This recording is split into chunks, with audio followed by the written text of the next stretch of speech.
بسم اللہ الرحمن الرحیم۔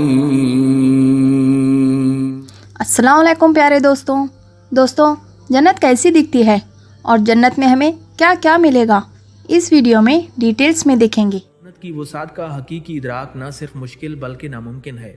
یوں سمجھ لیں کہ جنت ایک خوبصورت اور حسین مملکت ہے جو اس کرۂ ارض کے مقابلے میں اربوں خربوں گنا زیادہ وسیع و عریض ہے۔ جنت کا ایک چھوٹا سا جزیرہ بھی اس کرۂ ارض سے سینکڑوں گنا زیادہ وسیع اور کشادہ ہوگا۔ جنت میں سب سے آخر میں داخل ہونے والے ادنا ترین جنتی کو جو جاگیر عطا کی جائے گی وہ بھی اس پوری دنیا سے 10 گنا بڑی ہوگی۔ حضرت عبداللہ ابن مسعود رضی اللہ تعالیٰ عنہ فرماتے ہیں کہ سرکار مدینہ صلی اللہ تعالیٰ علیہ وسلم نے ارشاد فرمایا، میں سب سے آخر میں دوزخ سے نکل کر جنت میں داخل ہونے والے آدمی کو پہچانتا ہوں۔ وہ شخص اپنے سرینوں کو گھسیٹتا ہوا جنت میں داخل ہوگا تو دیکھے گا کہ لوگ اپنی اپنی جگہ آباد ہو چکے ہیں۔ اس سے پوچھا جائے گا، تمہیں وہ وقت یاد ہے جب تم جہنم میں تھے؟ وہ عرض کرے گا، جی ہاں یاد ہے۔ پھر کہا جائے گا، تمہیں جنت میں جتنی جاگیر چاہیے اس کی خواہش کرو۔ وہ شخص اپنی خواہش کرے گا۔ پھر کہا جائے گا، تیری خواہش کے مطابق جنت میں جگہ ہے اور کرۂ ارض سے بڑی جاگیر مزید تمہارے نام کی جاتی ہے۔ جنت کی زمین کا رنگ زعفران جیسا اور خوشبو کستوری جیسی ہوگی۔ زعفرانی رنگ انتہائی دلکشی کا حامل ہوتا ہے اور کستوری سے بہتر کوئی خوشبو نہیں ہوتی۔ جنت کی زمین اتنی اعلیٰ اور قیمتی ہوگی کہ مشرق و مغرب، شمال و جنوب، عرب و عجم بلکہ پوری دنیا کی دولت صرف ایک گز کے جنت کے ٹکڑے کی قیمت بھی نہیں بن سکتی۔ حضرت سہل بن سعد رضی اللہ تعالیٰ عنہ سے روایت ہے کہ سرکار دو عالم صلی اللہ تعالیٰ علیہ وسلم نے ارشاد فرمایا، جنت میں ایک چھڑی کے برابر جگہ پوری دنیا اور اس کی ہر چیز سے بہتر ہے۔ جنت کی تعمیر ایک سونے کی اینٹ اور ایک چاندی کی اینٹ لگا کر کی گئی ہے۔ اس کی مٹی زعفران کی ہے اور سیمٹ کستوری کا ہے۔ حدیث پاک میں ہے کہ رسول اللہ صلی اللہ تعالیٰ علیہ وسلم نے ارشاد فرمایا، میں جنت میں داخل ہوا تو ان میں خوبصورت اور چمکدار موتیوں کے گنبد تھے اور جنت کی زمین کستوری کی تھی۔ جنت کی زمین ہموار ہے اور اس کی نہریں اس کی زمین کو چیر کر نہیں چلتیں بلکہ وہ زمین کے اوپر چلتی ہیں، دونوں طرف سے اپنی جگہ کے اندر اندر۔ ان کا پانی اپنی مقررہ حد سے بڑھ کر نہ دائیں جاتا ہے اور نہ بائیں۔ حضرت ابو ہریرہ رضی اللہ تعالیٰ عنہ فرماتے ہیں کہ جنت کی 4 دیواری کو ایک اینٹ سونے اور ایک اینٹ چاندی کی لگا کر تعمیر کیا گیا ہے۔ جنت کے ارد گرد 7 فصیلیں اور 8 پل ہیں جنہوں نے تمام جنت کو گھیرے میں لے رکھا ہے۔ سب سے پہلے 4 دیواری چاندی کی ہے، دوسری سونے کی، تیسری سونے اور چاندی دونوں سے ملی ہوئی، چوتھی لولو کی، 5ویں دیوار یاقوت کی، 6ٹھی دیوار زبرجد کی اور 7ویں ایسے نور کی ہے جو چمک رہا ہے۔ ان تمام 4 دیواریوں میں سے ہر ایک کے درمیان 500 سال کا فاصلہ ہے۔ بخاری شریف کی حدیث کے مطابق جو شخص بھی جنت میں جائے گا اس کا قد حضرت آدم علیہ السلام کی طرح 60 ہاتھ لمبا ہوگا۔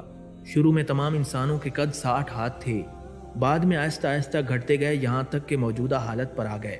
جنتیوں کی اس لمبائی کی مناسبت سے ان کے جسم بھی چوڑے ہوں گے اور بھرپور جوانی ہوگی۔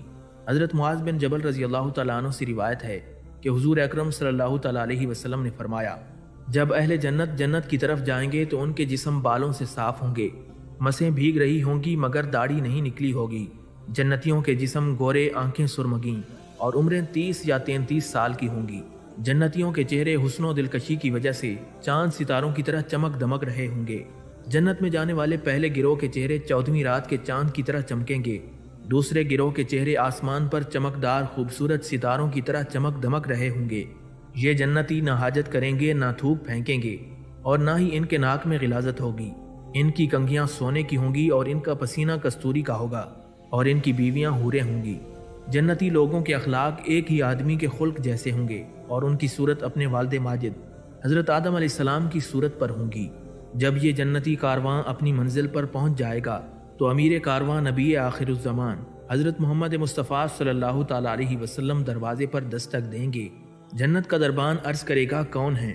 رسول اکرم صلی اللہ تعالیٰ علیہ وسلم ارشاد فرمائیں گے، میں محمد صلی اللہ تعالیٰ علیہ وسلم ہوں اور اپنی امت کو بھی ساتھ لایا ہوں۔ یہ سنتے ہی فوراً دروازے کھول دیے جائیں گے۔ فرشتے استقبال کے لیے آگے بڑھیں گے اور کاروان صدق و صفا کو سلامی دیتے ہوئے اہلاً و سہلاً مرحبا اور خوش آمدید کہیں گے۔ حضرت ابو ہریرہ رضی اللہ تعالیٰ عنہ سے روایت ہے کہ حضور اکرم صلی اللہ تعالیٰ علیہ وسلم نے ارشاد فرمایا، اس ذات کی قسم جس کے قبضہ قدرت میں میری جان ہے، بے شک جنت کے دروازے کی درمیانی مسافت ایسے ہے جیسے مکہ مکرمہ سے حجد یا حجد سے مکہ مکرمہ۔ حجد بحرین کا ایک شہر ہے جو کہ سمندر کے کنارے واقع ہے اور یہ مکہ مکرمہ سے بہت دور ہے۔ ان دونوں شہروں کے درمیان تقریباً 1160 کلومیٹر کا فاصلہ ہے۔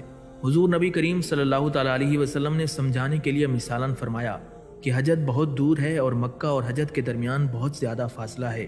اسی طرح جنت کے دروازوں کی ایک چوکھٹ سے لے کر دوسری چوکھٹ تک بہت زیادہ فاصلہ ہے۔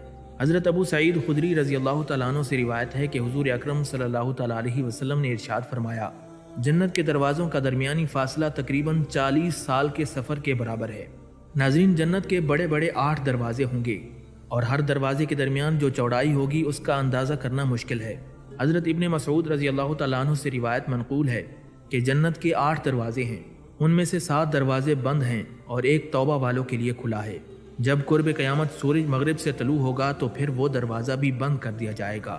جس شخص نے اللہ کی رضا کے لیے 2 قسم کے نیک کاموں کی پابندی کی، اسے جنت کے ہر دروازے سے داخلے کی دعوت دی جائے گی اور ہر دروازہ یا اس کا دربان یہ پکارے گا، اے اللہ کے بندے، یہ دروازہ بہت اچھا ہے، یہاں سے گزر جا۔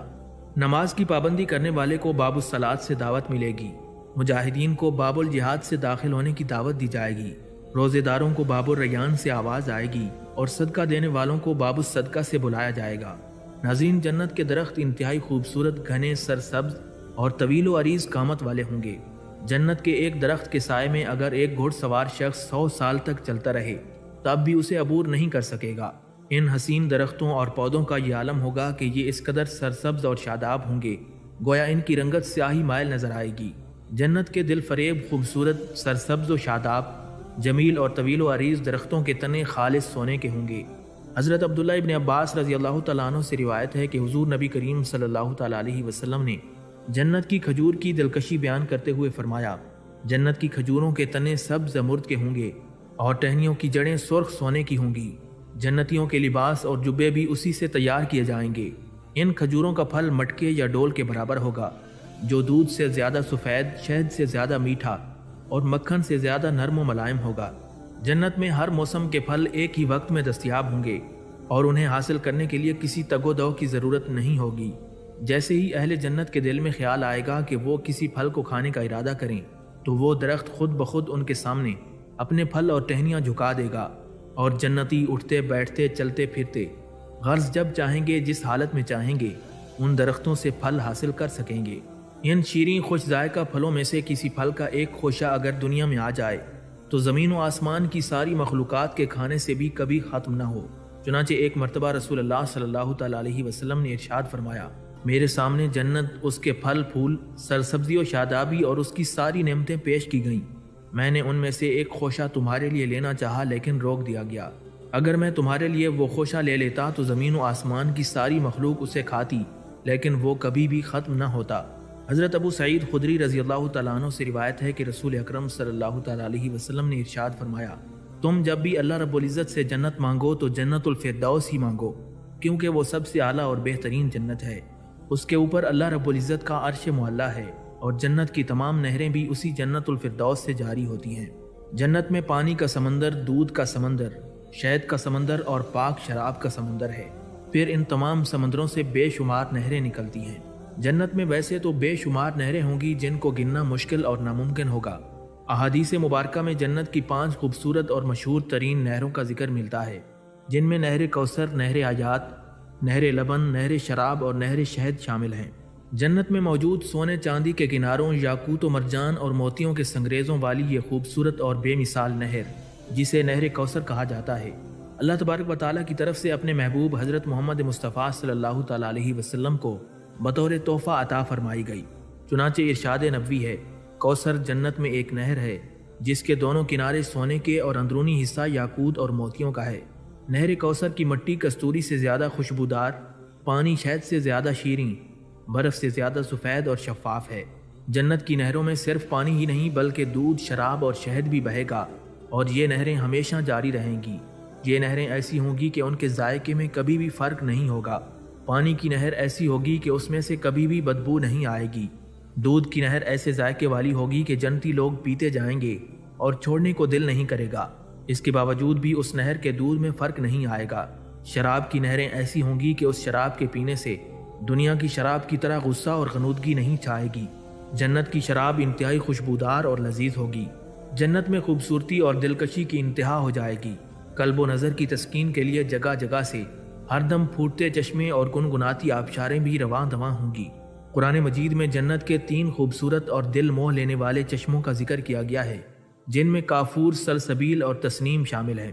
کافور وہ چشمہ ہے جس سے کافور ملی ہوئی لذیذ اور ذائقے دار شراب نکلے گی۔ سلسبیل جنت کا وہ عظیم چشمہ ہے جس سے زنجبیل ملا ہوا مشروب نکلتا ہے، اور تسنیم نامی چشمہ جنت کا وہ خوبصورت اور لذیذ چشمہ ہے جس کا پانی انتہائی نفیس اور سربند ہوگا۔ جنت میں ہر شخص کے لیے الگ الگ وسیع و عریض مملکت ہوگی جس کے خاتمے یا چھن جانے کا کوئی خوف و خطرہ نہیں ہوگا۔ اس حسین مملکت میں رہائش کے لیے بنائے جانے والے خوبصورت اور عالی شان محلات کی تعمیر سونے چاندی کی دل فریب اینٹوں اور کستوری کے معطر سیمنٹ سے کی گئی ہے۔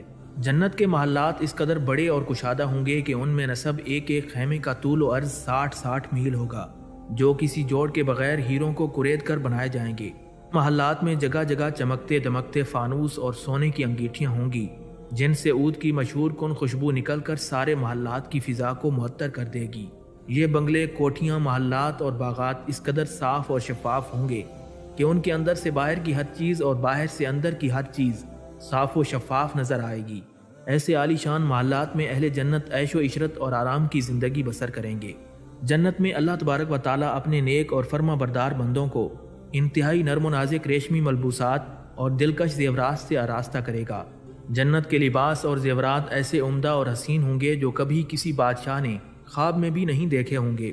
جنت کا ریشم اس قدر عمدہ، نفیس اور خوبصورت ہوگا کہ اس سے تیار ہونے والے 70 جوڑے پہننے کے باوجود بھی اندرونی خوبصورتی اور حسن صاف نظر آئے گا۔ جنت کے زیورات اتنے حسین اور دلکش ہوں گے کہ ان کی چمک کے سامنے سورج اور چاند کی روشنی ماند پڑ جائے گی۔ حضور نبی کریم صلی اللہ تعالیٰ علیہ وسلم نے ارشاد فرمایا، جنت کی چیزوں میں سے اگر کوئی چیز ایک ناخن جتنی مقدار کے برابر بھی ظاہر ہو جائے تو وہ زمین و آسمان کی ہر چیز کو منور کر دے، اور جنتی مرد اگر جھانکتے ہوئے اپنے کنگن کی ایک جھلک دنیا پر ڈال دے تو اس کی چمک سورج کی روشنی کو اس طرح ختم کر دے جس طرح سورج کی چمک ستاروں کی روشنی کو ختم کر دیتی ہے۔ ناظرین، جنات عدن جنت کا ایک نام ہے، اور ایک روایت کے مطابق یہ تمام جنتوں کا مجموعی نام ہے، اور سب جنتیں جنات عدن ہیں۔ جنت عدن جنت کا درمیانی حصہ اور بلند ترین حصہ ہے، اور یہ جنت تمام جنتوں سے اونچی ہے۔ حضرت سعید بن مسیب رضی اللہ تعالیٰ عنہ فرماتے ہیں، جنت عدن وہ جنت ہے جس سے اللہ رب العزت کا عرش سجا ہوا ہے، اور یہ درمیانی جنت ہے۔ باقی سب جنتیں اس کے ارد گرد ہیں، لیکن یہ ان سب سے افضل، اعلیٰ اور بہتر ہے۔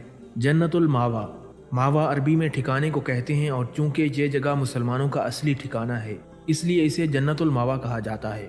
حضرت ابن عباس رضی اللہ تعالیٰ عنہ فرماتے ہیں کہ یہی وہ جنت ہے جہاں پر حضرت جبرائیل علیہ السلام اور دوسرے فرشتے جا کر آتے ہیں۔ حضرت کعب بن احبار رضی اللہ تعالیٰ عنہ فرماتے ہیں کہ جنت الماوا وہ جنت ہے جس میں سبز رنگ کے پرندے رہتے ہیں، انہی پرندوں میں شہداء کی روحیں رہتی ہیں۔ جنت الفردوس، ناظرین، فردوس ایک ایسا نام ہے جو تمام جنت پر بولا جاتا ہے، اور جنت کے اعلیٰ و عرفہ درجے پر بھی۔ حضرت لیث رحمۃ اللہ علیہ فرماتے ہیں، فردوس انگوروں کے باغ والی جنت ہے۔ فردوس ایک ایسی جنت ہے جس میں بہت سارے درخت ہیں، گویا کہ جنت الفردوس کی زمین درختوں کے پتوں اور ٹہنیوں سے چھپی ہوئی ہے۔ جنات النعیم، جنات النعیم یعنی نعمتوں والی جنتیں۔ جنت کیونکہ کھانے پینے، لباس، صورتیں، پاکیزہ ہوائیں، خوبصورت مناظر اور وسیع و عریض محلات جیسی ظاہری اور باطنی نعمتوں پر مشتمل ہے، اس لیے اسے جنات النعیم کہا گیا ہے۔ المقام الامین یعنی امن و امان کی جگہ۔ جنت میں کیونکہ امن و امان ہوگا، نہ کوئی فکر ہوگی، نہ کوئی پریشانی، نہ ڈر ہوگا اور نہ نعمتوں کے چھن جانے کا خوف، بلکہ جنت میں ہر طرح کا راحت و سکون اور امن و امان حاصل ہوگا، اس لیے اسے مقام امین کے نام سے موسوم کیا گیا ہے۔ جنت کا ایک نام دار الخلد ہے، یعنی ہمیشہ رہنے کا گھر۔ اہل جنت کیونکہ ہمیشہ ہمیشہ کے لیے جنت میں رہیں گے اور وہاں سے کبھی بھی نہیں نکالے جائیں گے، اس لیے اسے دار الخلد بھی کہا جاتا ہے۔ جنت کا ایک نام دار السلام ہے، جس کا مطلب ہے سلامتی کی جگہ۔ جنت اس نام کی سب سے زیادہ مستحق ہے، کیونکہ جنت ہر آفت و مصیبت سے امن و سلامتی کی جگہ ہے، اس لیے اسے دار السلام کہا جاتا ہے۔ جنت کا نام دار السلام اس لیے بھی ہے کہ اس میں سلام کے تحفے پیش کیے جائیں گے۔ انبیاء کرام علیہم السلام آپس میں اور جنتیوں کو سلام فرمائیں گے، جنتی بھی آپس میں سلام کہیں گے، اس کے علاوہ فرشتے بھی سلام کہیں گے، اور اللہ رب العزت کی طرف سے سلام کا تحفہ ارشاد فرمایا جائے گا۔ جنت کا ایک اور نام دار المقامہ ہے، یعنی ہمیشہ ہمیشہ کی قیامگاہ۔ جنت کا ایک نام دار الحیوان ہے، یعنی ایسی قیام گاہ جس میں ہمیشہ کی زندگی عطا کی جائے گی، کیونکہ جنت میں زندگی ختم نہیں ہوگی اور موت بھی نہیں آئے گی، اجسام و ارواح فنا نہیں ہوں گے، اس لیے اسے دارالحیوان بھی کہا گیا ہے۔ ابن حکم رحمۃ اللہ علیہ سے روایت ہے کہ رسول اکرم صلی اللہ تعالیٰ علیہ وسلم نے ارشاد فرمایا، جنت عدن جنت کے باقی درجات سے 9 لاکھ گنا بڑی ہے، اور دارالسلام نامی جنت کا درجہ جنت عدن سے 9 لاکھ گنا بڑا ہے۔ حضرت عبداللہ بن حارث رضی اللہ تعالیٰ عنہ فرماتے ہیں کہ نبی کریم صلی اللہ تعالیٰ علیہ وسلم نے فرمایا، اللہ تبارک و تعالیٰ نے 3 چیزیں اپنی قدرت کاملہ کے دست مبارک سے پیدا فرمائیں۔ حضرت آدم علیہ السلام کو اپنی قدرت کاملہ کے دست اقدس سے تخلیق فرمایا، تورات شریف کو اپنی قدرت کاملہ کے دست مبارک سے تحریر فرمایا، اور جنت الفردوس کو اپنی قدرت کاملہ کے دست مبارک سے پیدا فرمایا۔ حضرت انس بن مالک رضی اللہ تعالیٰ عنہ فرماتے ہیں کہ حضور علیہ الصلوۃ والسلام نے فرمایا، اللہ تعالیٰ نے جنت عدن کو اپنی قدرت کاملہ کے دست اقدس سے بنایا، اس کی ایک اینٹ سفید موتی کی ہے اور ایک اینٹ سرخ یاقوت کی ہے، ایک اینٹ سبز زبرجد کی ہے اور اس کا گارا کستوری کا ہے، اس کی بجری لولو موتی ہیں اور اس کی گھاس زعفران کی ہے۔ اسے بنا کر اللہ رب العزت نے اس سے فرمایا بول، اس نے کہا بے شک وہی لوگ کامیاب ہوں گے جو مومن ہیں۔ تو اللہ رب العزت نے فرمایا مجھے میری عزت اور جلال کی قسم، کوئی بخیل تیرے اندر داخل ہو کر میرا پڑوسی نہیں بنے گا۔ پھر حضور اکرم صلی اللہ تعالیٰ علیہ وسلم نے یہ آیت تلاوت فرمائی جس کا ترجمہ یوں ہے، اور جنہیں طبیعت کے بخل سے بچا لیا گیا بس وہی لوگ کامیاب ہوں گے۔ حضرت ابو سعید خدری رضی اللہ تعالیٰ عنہ سے روایت ہے کہ حضور اکرم صلی اللہ تعالیٰ علیہ وسلم نے ارشاد فرمایا، تم جب بھی اللہ رب العزت سے جنت مانگو تو جنت الفردوس ہی مانگو، کیونکہ وہ سب سے اعلیٰ اور بہترین جنت ہے، اس کے اوپر اللہ رب العزت کا عرش معلیٰ ہے، اور جنت کی تمام نہریں بھی اسی جنت الفردوس سے جاری ہوتی ہیں۔ حضرت سہل بن سعد رضی اللہ تعالیٰ عنہ سے روایت ہے کہ حضور اکرم صلی اللہ تعالیٰ علیہ وسلم نے ارشاد فرمایا، جنت میں ایک چھڑی کے برابر جگہ پوری دنیا اور اس کی ہر چیز سے بہتر ہے۔ حضرت ابو امامہ رضی اللہ تعالیٰ عنہ سے روایت ہے کہ رسول اللہ صلی اللہ تعالیٰ علیہ وسلم سے جنت کے بستروں کی بلندی کے بارے میں سوال کیا گیا تو آپ نے فرمایا، اگر کوئی جنتی اپنے بستر سے گرایا جائے تو نیچے پہنچنے تک اسے 100 سال کا عرصہ لگے گا۔ جنت کے بستروں کا اندرونی حصہ باریک ریشم کا اور ظاہری حصہ گہرا سرخ ہوگا۔ ناظرین، دنیا میں جسم اور روح کا رشتہ قائم رکھنے کے لیے کچھ نہ کچھ کھانا پینا انسان کی مجبوری ہے، لیکن کھانے پینے کے معاملے میں کسی بھی شخص کو مکمل آزادی حاصل نہیں۔ طبیعتوں کے اختلاف کی وجہ سے ایک کے لیے اگر کوئی چیز منع ہے تو دوسرے کے لیے کوئی اور، لیکن جنت میں ان تمام پابندیوں سے آزادی ہوگی، جب چاہے جہاں چاہے جتنا چاہے کھائے پیے۔ ہر جنتی کو کھانے پینے میں کسی بھی قسم کی کوئی رکاوٹ نہیں ہوگی۔ جنتی پھل کبھی نہ ختم ہوں گے اور نہ روکے جائیں گے۔ اہل جنت کو جو چیز سب سے پہلے ضیافت کے طور پر دی جائے گی وہ لذیذ مچھلی ہوگی۔ جنت میں من پسند مشروب سلسبیل کے جام پیش کیے جائیں گے۔ مچھلی کی ضیافت کے بعد ہر روز چاق و چوبند خوبصورت اور حسین و جمیل خدام سونے اور چاندی کے چمکدار شیشے کے برتنوں میں شیریں اور تازہ پھل، پسند پرندوں کا بھنا ہوا گوشت اور شراب طہور کے ساغر لیے ہمتن خدمت میں حاضر رہیں گے۔ اللہ رب العزت کی اہل جنت پر مہربانیوں میں ایک مہربانی یہ بھی ہوگی کہ وہ جنت میں ان کے ساتھ ان کی نیک بیویوں کو بھی اکٹھا فرمائے گا اور انہیں خواتین اول کا درجہ اور حوروں پر سرداری عطا فرمائے گا۔ حضرت ام سلمہ رضی اللہ تعالیٰ عنہ فرماتی ہیں کہ میں نے بارگاہ مصطفیٰ میں عرض کیا، یا رسول اللہ صلی اللہ علیہ وسلم، جنت میں دنیا کی عورت افضل ہوگی یا حور؟ رسول اکرم صلی اللہ تعالیٰ علیہ وسلم نے فرمایا، دنیا کی عورت کو حوروں پر وہی فضیلت حاصل ہوگی جو باہر والے کپڑے کو اندر والے کپڑے پر حاصل ہوتی ہے۔ اندر والا کپڑا باہر والے کپڑے کے مقابلے میں بہت معمولی سا ہوتا ہے، اس لیے جنت کی ملکہ یا خاتون اول کے سامنے حوروں کی حیثیت بہت معمولی سی ہوگی۔ جنتی خاتون کا حسن بھی حوروں سے کئی گنا زیادہ ہوگا، اور یہ حسن اسے اس کی عبادت کی وجہ سے دیا جائے گا۔ یہ حسن روز بروز بڑھتا ہی چلا جائے گا اور اس میں کسی قسم کی کوئی خرابی واقع نہیں ہوگی، بشرط ایمان دنیاوی میاں بیوی جنت میں میاں بیوی کی حیثیت سے اکٹھے رہیں گے۔ اگر کسی عورت کا شوہر جنتی نہ ہوا تو اس کی شادی کسی دوسرے جنتی شخص سے کر دی جائے گی۔ شوہر کی وفات کی وجہ سے اگر کسی نیک عورت کے دنیا میں ایک سے زائد شوہر ہوئے تو اسے اس کی مرضی کے مطابق جس کے ساتھ وہ چاہے گی رہنے کا اختیار دیا جائے گا۔ جنت میں داخل ہونے والی تمام خواتین ظاہری آلائشوں مثلاً حیض، نفاس وغیرہ اور باطنی آلائشوں مثلاً غصہ، حسد، کینہ اور چغلی وغیرہ سے پاک اور صاف ہوں گی۔ جنتی عورت جب جنت میں داخل ہوگی تو کنواری، نوخیز جوانی کی حامل، نسوانی جذبات سے مالا مال، خوش گفتار اور خوش اتوار، شوہر کا دل بہلانے والی اور اس کی ہم عمر ہوگی۔ جنت میں جانے والی خواتین کے حسن کو بیان کرتے ہوئے رسول اکرم صلی اللہ تعالی علیہ وسلم نے فرمایا، جنتی عورتیں بیک وقت 70 پوشاکیں زیب تن کیے ہوں گی، لیکن اس کے باوجود ان کی خوبصورتی کی وجہ سے گوشت سے ہڈیوں کا گودا نظر آئے گا۔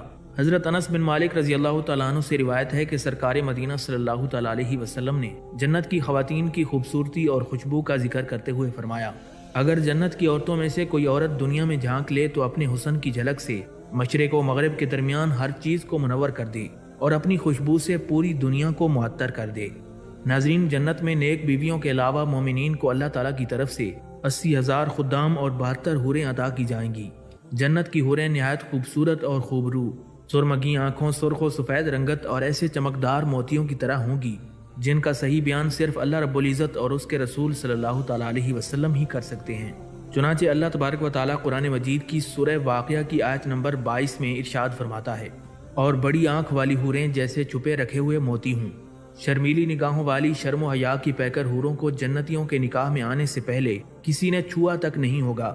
سورہ الرحمن آیت نمبر 73 تا 74 اللہ رب العزت ارشاد فرماتا ہے، حوریں خیموں میں پردہ نشین ہیں، تو اپنے رب کی کون کون سی نعمت کو جھٹلاؤ گے؟ ان سے پہلے انہیں کسی آدمی یا جن نے ہاتھ نہیں لگایا۔ خوبصورت اور سڈول جسموں کی مالک، موٹی اور خوبصورت آنکھوں سے گھائل کرنے والی یہ حوریں خوبصورت جنتی لباس زیب تن کیے ہوئے اہل جنت کا ہر طرح سے خیال رکھیں گی، ان کی دلداری کریں گی اور ناز و نخرے اٹھائیں گی۔ جنت میں اہل جنت کے لیے محافل غنا و سما بھی منعقد کی جائیں گی، جس میں نرم و نازک ناظرین جنت اپنی میٹھی سریلی اور پرسوز آوازوں میں اپنے جنتی شوہروں کو غزلیں سنائیں گی۔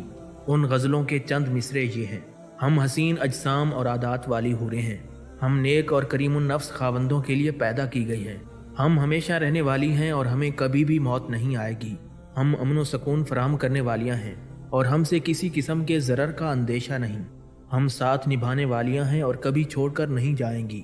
جب محفل سماع و غنا کا مقام جنت ہوگا تو سننے والے بھی جنتی ہوں گے، جب غزل سرا حوریں ہوں گی تو کیا سما ہوگا۔ ان خوبصورت موٹی اور سرمگی آنکھوں والی حوروں کے ان گیتوں کو سن کر اہل جنت خوب لطف اندوز ہوں گے۔ اس کے علاوہ حوریں اور بھی کئی طرح کے اشعار گنگنائیں گی جن کا ذکر احادیث کی کتابوں میں موجود ہے۔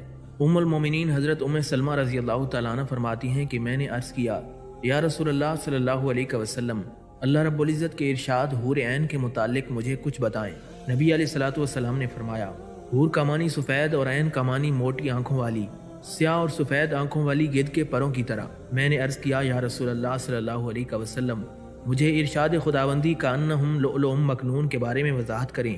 نبی کریم صلی اللہ تعالیٰ علیہ وسلم نے فرمایا، ان کی صفائی اس موتی کی صفائی کی طرح ہوگی جو سیپی میں ہو اور اس کو کسی نے ہاتھ سے نہ چھوا ہو۔ میں نے عرض کیا، مجھے ارشاد خداوندی فیہن خیرات حسان کے بارے میں بتائیں۔ تو نبی علیہ الصلوۃ والسلام نے فرمایا، خیرات کا مطلب ہے کہ وہ اخلاق کے لحاظ سے اعلیٰ، اور حسان کا معنی ہے کہ وہ چہرے کے لحاظ سے خوبصورت ہوں گی۔ میں نے پوچھا، یا رسول اللہ صلی اللہ علیہ وسلم، مجھے کانہن بید مکنون کی تفسیر بتائیں۔ نبی کریم صلی اللہ تعالیٰ علیہ وسلم نے فرمایا، ان کی باریکی ایسے ہوگی جیسے انڈے کے اندر اس جھیلی کی باریکی جو چھلکے کے قریب ہوتی ہے۔ حضرت ام سلمہ رضی اللہ تعالیٰ عنہ فرماتی ہیں، میں نے پوچھا، مجھے عرباً اترابہ کے بارے میں بتائیں۔ حضور علیہ الصلوۃ والسلام نے فرمایا، وہ عورتیں جو اس دنیا سے بوڑھی، کمزور نظر اور کمزور اعضاء والی قبض کی گئیں، ان کو اللہ تبارک و تعالیٰ بڑھاپے کے بعد پیدا کرے گا تو ان کو کمواری بنا دے گا۔ حضرت خالد بن ولید رضی اللہ تعالیٰ عنہ کہتے ہیں کہ میں نے حضور اکرم صلی اللہ تعالیٰ علیہ وسلم کو یہ ارشاد فرماتے ہوئے سنا کہ اہل جنت میں سے ایک شخص جنت کے سیبوں میں سے ایک سیب کو پکڑے گا تو وہ سیب اس کے ہاتھ میں پھٹ جائے گا، پھر اس میں سے ایک خوبصورت حور نکلے گی۔ اگر وہ حور سورج کی طرف جھانک لے تو سورج کی روشنی اس کے سامنے شرمندہ ہو جائے، جبکہ سیب سے حور نکلنے کی وجہ سے سیب میں تو کوئی کمی نہیں آئے گی۔ ایک شخص نے پوچھا کہ عجیب بات ہے، اس سیب سے حور نکلے اور اس میں کمی بھی نہ آئے۔ حضرت خالد بن ولید رضی اللہ تعالیٰ عنہ نے فرمایا، ہاں ایسا ہی ہوگا۔ اس کی مثال یہ ہے کہ جیسے چراغ سے چراغ روشن کیا جائے تو اس میں کمی نہیں ہوتی۔ اللہ رب العزت جو چاہتا ہے اس کو کرنے پر قادر ہے۔ حضرت عبداللہ ابن عباس رضی اللہ تعالیٰ عنہ کہتے ہیں کہ ہر مسلمان کو خیرہ ملے گی اور خیرہ کے لیے ایک خیمہ ہوگا اور ہر خیمے کے 4 دروازے ہوں گے، ان میں سے ہر دروازے میں سے ہر دن ایسے تحفے اور ہدیے اور بزرگی لے کر فرشتے داخل ہوں گے جو ان سے پہلے ان کو نہ ملے ہوں گے۔ جنتی عورتیں نہ پریشان ہوں گی اور نہ کبھی بدبودار ہوں گی، نہ ان کے منہ سے بدبو آئے گی۔ اور نہ خامند کے علاوہ کسی کی جانب نظر اٹھانے والی ہوں گی۔ حضرت ابو ہریرہ رضی اللہ تعالیٰ عنہ سے مروی ہے کہ سرکار مدینہ صلی اللہ تعالیٰ علیہ وسلم نے ارشاد فرمایا، جنت میں سب سے پہلے جو حضرات داخل ہوں گے وہ 14ویں رات کے چاند کی طرح روشن چہرے اور جسموں والے ہوں گے۔ اس کے بعد جو لوگ داخل ہوں گے وہ آسمان کے زیادہ چمکدار ستاروں کی طرح روشن ہوں گے۔ ان میں سے ہر شخص کے لیے 2 بیویاں ہوں گی جن کا پنڈلیوں کا گودا گوشت کے اندر سے جھلکتا ہوا نظر آئے گا، اور جنت میں کوئی انسان بغیر اہل خانہ کے نہیں ہوگا۔ حضرت ابو سعید خدری رضی اللہ تعالیٰ عنہ سے روایت ہے کہ سرکار مدینہ صلی اللہ تعالیٰ علیہ وسلم نے فرمایا، قیامت کے دن موت کو سیاہ و سفید مینڈے کے روپ میں جنت اور دوزخ کے درمیان لا کر کھڑا کیا جائے گا۔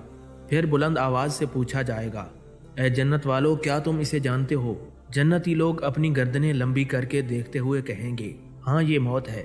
رسول اکرم صلی اللہ تعالیٰ علیہ وسلم نے فرمایا، پھر اس مینڈے یعنی موت کو ذبح کرنے کا حکم دیا جائے گا اور اسے ذبح کر دیا جائے گا۔ پھر ایک منادی کہے گا، اے جنتیو، تمہیں ہمیشہ ہمیشہ یہیں رہنا ہے، اب کسی کو جنت سے نہیں نکالا جائے گا اور کسی کو کبھی بھی موت نہیں آئے گی۔ اے جہنمیو، تمہیں بھی ہمیشہ ہمیشہ یہیں رہنا ہے، اب کسی کو جہنم سے نہیں نکالا جائے گا اور کسی کو بھی کبھی موت نہیں آئے گی۔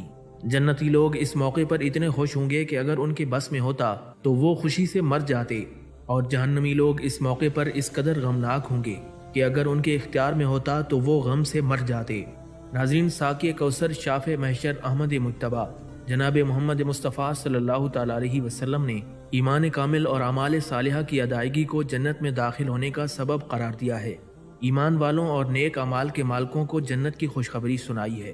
حضرت عبادہ بن صامت رضی اللہ تعالیٰ عنہ سے روایت ہے کہ سرکار دو عالم صلی اللہ تعالیٰ علیہ وسلم نے ارشاد فرمایا، جس نے اس بات کی گواہی دی کہ اللہ کے سوا کوئی معبود نہیں اور وہ اکیلا ہے، اس کا کوئی شریک نہیں، اور بے شک محمد صلی اللہ تعالیٰ علیہ وسلم اللہ کے بندے اور رسول ہیں، اور یقیناً حضرت عیسیٰ علیہ السلام بھی اللہ تعالیٰ کے بندے اور رسول ہیں، اور یہ بھی گواہی دے کہ جنت برحق ہے اور دوزخ بھی برحق ہے، پھر اسی ایمان کی حالت میں اس کو موت آئے تو یقیناً اللہ تعالیٰ ایسے شخص کو جنت میں داخل فرما دے گا۔ حضرت ابو سعید خدری رضی اللہ تعالیٰ عنہ سے روایت ہے کہ سرکار دو عالم صلی اللہ تعالیٰ علیہ وسلم نے فرمایا، جو شخص اللہ تعالیٰ کو رب، اسلام کو دین اور محمد مصطفیٰ صلی اللہ تعالیٰ علیہ وسلم کو نبی مان کر مطمئن اور راضی ہو گیا، اس کے لیے جنت واجب ہو گئی۔ حضرت ابو ہریرہ رضی اللہ تعالیٰ عنہ سے روایت ہے کہ سرکار دو عالم صلی اللہ تعالیٰ علیہ وسلم نے فرمایا، میری ساری امت جنت میں داخل ہوگی مگر وہ شخص داخل نہیں ہوگا جس نے انکار کیا۔ لوگوں نے عرض کیا، یا رسول اللہ صلی اللہ علیہ وسلم، جنت میں جانے سے کون انکار کر سکتا ہے؟ حضور علیہ الصلوۃ والسلام نے فرمایا، جس نے میری فرمانبرداری کی وہ جنت میں داخل ہوگا، اور جس نے میری نافرمانی کی تو اسی نے جنت میں جانے سے انکار کر دیا۔ حضرت جابر رضی اللہ تعالیٰ عنہ سے روایت ہے کہ سرکار مدینہ صلی اللہ تعالیٰ علیہ وسلم نے فرمایا، جو شخص اللہ رب العزت سے اس حال میں ملا کہ اس نے اللہ کے ساتھ کسی کو شریک نہیں ٹھہرایا تو وہ جنت میں داخل ہوگا۔ حضرت عبداللہ ابن عمر رضی اللہ تعالیٰ عنہ سے روایت ہے کہ سرکار مدینہ صلی اللہ تعالیٰ علیہ وسلم نے فرمایا، تم جماعت کے ساتھ وابستہ رہو اور کٹ کر رہنے سے بچو، کیونکہ تنہا آدمی کے ساتھ شیطان مردود ہوتا ہے، جبکہ شیطان دو لوگوں سے دور رہتا ہے، اور جو شخص جنت کے اعلیٰ مقام میں پہنچنا چاہتا ہے وہ جماعت کے ساتھ مل کر رہے۔ دوستو، آج کا ویڈیو کیسا لگا ہمیں کمنٹ کر کے ضرور بتانا۔ ویڈیو پسند آئے تو لائک، شیئر، سبسکرائب ضرور کرنا۔ اللہ حافظ۔